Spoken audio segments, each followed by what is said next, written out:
It's been over 19 months since the YSL RICO trial has began, and there's pretty much been bombshell after bombshell testimonies being dropped every week. Now, last week, Prosecutor Love got exposed for a corruption, which involved her hiding information from the defense, which is a Brady violation. Now, when you're in court, all the information that's being tried against you must be known before you start court.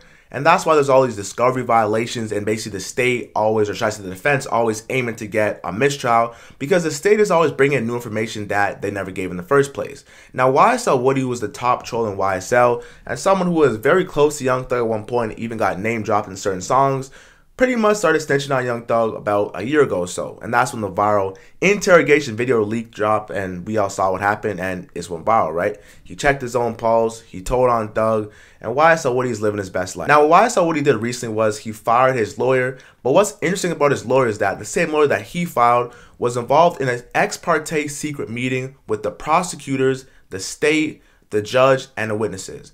Now, an ex parte meeting is illegal for multiple reasons, right? What an ex parte meeting is, it only involves one party. In this trial, it's saying that Young Thug is this gangster, this kingpin, this slime, this stepper, this John Gotti of Atlanta. However, they're not giving him a fair trial. Now, I'm not saying that Young Thug is the most polite and jolly good, like we know he's from Zone 6 or Zone 3. He came up tough in Atlanta. But what I am saying is, it is corrupt and they're not giving him a fair trial. So with the ex parte meeting, all three of them are meeting on one side in the judge's chamber without the defense, and they can pretty much influence how the judge feels about certain information. Now, the first one being the fact that they're not actually giving all the information. They're finding new information of other police reports that they want to bring into the case, and then they're meeting with the judge in his chambers outside of court hours.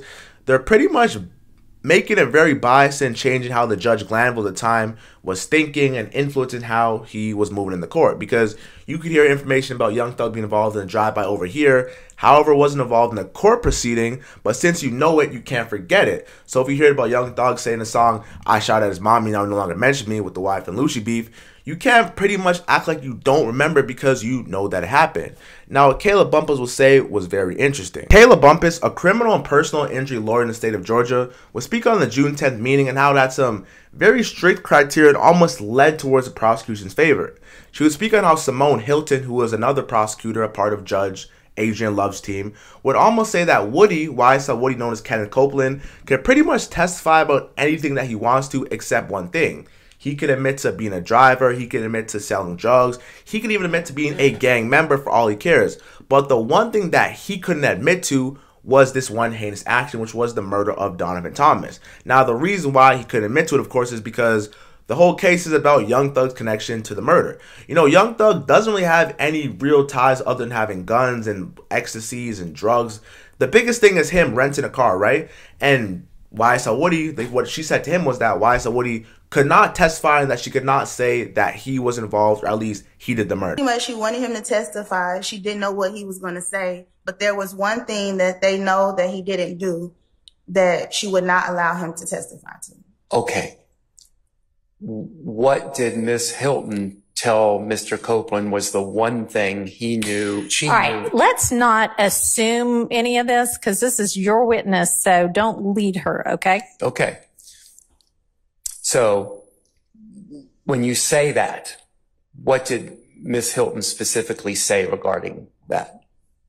Well, first, Mr. Copeland said, I can claim all of this. I can claim all of this. I might as well just say I did all of this. And she said, but we know you didn't do all of this. And specifically, we know you did not kill Donovan Thomas. And I will not allow you to get on the stand and say that you killed Donovan Thomas. The murder of Donovan Thomas is pretty much the cornerstone of this entire trial. Now, given the fact that Young Thug is being portrayed as this king slime, this gangster, this shot caller, this slap member, they want to pinpoint him for that murder, right? And the fact that Young Thug being at odds with Wife and Lucci, who's his top op, and we know that Wife and Lucci and Big Nut were good friends, it kind of corroborates the narrative that Young Thug was involved in this murder. But you know what doesn't corroborate that narrative? The fact that Wife and Lucci, or should I say YSL Woody, is going into the fact that he's saying that he was responsible for the murder, and that's why the state do not want him anywhere near there or saying anything about that, because one, they believe it's not true, And two, they believe it destroys this entire perception narrative that they built through this entire case. The Young Thug, one, was a shot caller, and two, he was involved in some way. YSL Woody's ex-attorney, Caleb Bumpus,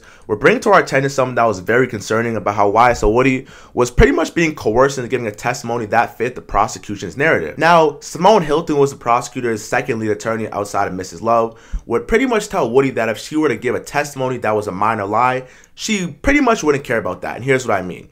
So if Woody would lie about where his set is, where he lives at, what gang he reps, that stuff doesn't really matter too much, right? Because it has nothing to do with Young Thug. However, if Woody would lie about saying that he rented the car that was used in the murder of Donovan Thomas, or he actually did the murder himself, things that the prosecution know dead wrong are false, then he would get prosecuted and that he would be indicted and charged for perjury and would be in jail till the end of the trial.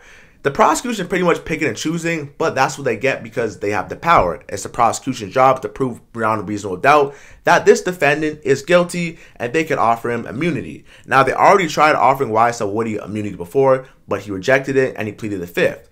And the reason why they wanted to give him immunity in the first place is to prevent him pleading the fifth because, hey, if what you're saying incriminates you and we're giving you immunity, you can't go to jail anyway, so it doesn't matter. But what they said right here will shock you. Pretty much, I was explaining to Mr. Copeland about independent evidence because she said if she had any independent evidence to prove that he was lying about anything, she would just use his statement to impeach him.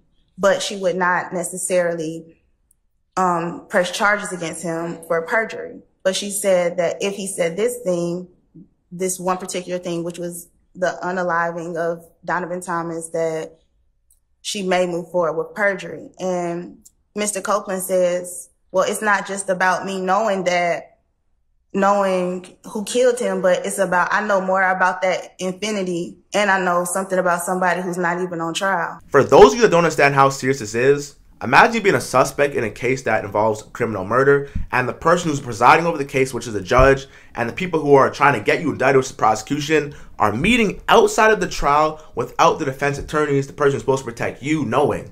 Like, that is bad. Like, that is really bad. So do I understand your testimony to be that Miss Hilton said that she would prosecute him if he lied about the killing of Donovan Thomas, but she would not prosecute him if he lied about other things? Yes. Although Young Thug's lawyer cross-examined the witness, Caleb Bumpus, the cross-examination that was most appealing was done by Max Shard, aka Yak Gotti's lawyer. Now, Max Shard nailed Mrs. Bumpus on the stand for her being involved in an ex parte meeting and then trying to backtrack and almost tootsie way right at this one when she was caught on the stand for being involved and not even realizing it. She tried to say that, oh, she didn't realize she was in the chambers. She didn't understand that the defense attorney wasn't there.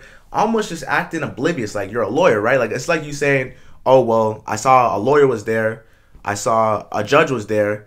I saw the investigators were there. I saw the key witness was there, but the defense attorneys weren't there. Like, now what did you think was happening, right? Like, you're obviously being influenced, and you even said that, hey, they were telling my witness or my client, YSL Woody, hey, if you're going to speak on something, you want to lie on something, sure, you can lie on anything, but don't lie on the one thing that we're trying to connect our top Don, Young Thug, to, which is the murder for Donovan Thomas, whether it's he did it himself, which he probably didn't, or he rented the car, which they're alleging. I want to take you back to that Monday, June 10th, 2024. When you arrived for court that day, you were arriving to represent Mr. Copeland, correct? Yes. As a witness? Yes. Okay. And where did you go when you entered the courthouse? I came right here. To this courtroom 1C? Yes. Okay. Did you ever request an ex parte meeting with the judge? No. To your knowledge, did Mr. Copeland ever request an ex parte meeting with the judge? No. Okay. How did this meeting come about? I was down here, and when I got here, the courtroom was closed. There was no one here. And so I contacted Mr. Chamberlain, and he came down. He told me to call him when I got in the courthouse. So I called him when I got in the courthouse, and I was right here. And he came down and got me, took me upstairs. Okay. Were you ever told why you were going upstairs? I was never told why I was going upstairs, but once I got upstairs, I thought I was upstairs because that was the only place I could talk to Mr. Copeland. Okay.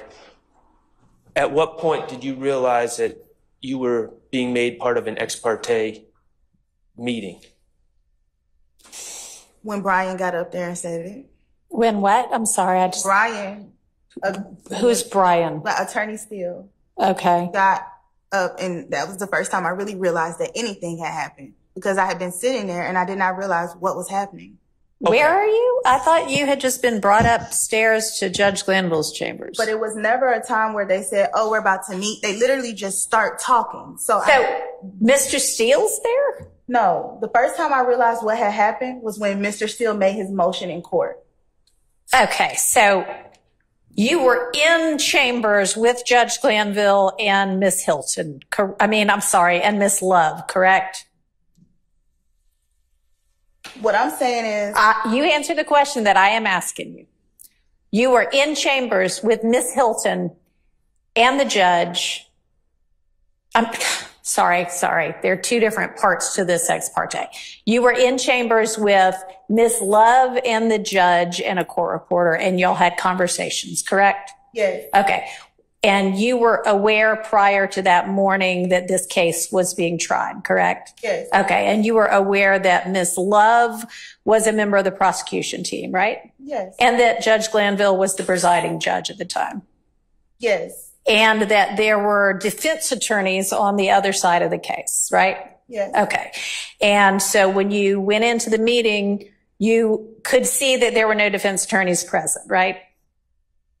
No, but what I'm saying is, I didn't know I was going into a meeting. Ma'am, I understand. Answer the question I asked you. You could see at that point in time that there were no defense attorneys present in the chambers, correct? Yes. Okay. So at that point in time, you knew this is a meeting with the prosecution and the judge and no defense attorneys, right? What I'm saying is... Ma'am, answer the question I am asking you. I didn't realize it was a meeting. Okay. So at the point when people started talking, let's call it a meeting at that point in time. Okay. Okay. And so you knew that the defense attorneys weren't there then, right? Yes. Okay. And so you knew it was an ex parte. If you knew the term ex parte. Yes. I okay. Go ahead. And in the meeting, who initiated the conversation about the purpose of the meeting? Was it you? No. Okay, who was it? All right, let me ask y'all a question. I can read what's in the transcript. So unless there's, something that we're saying occurred before, the court reporter said, okay, I'm ready whenever y'all are. I don't need an exposition of who said what. I can see it, okay? Okay. I have no further questions. Thank you for watching the video. Jared Star here. We got the next one coming real soon. Let's get it.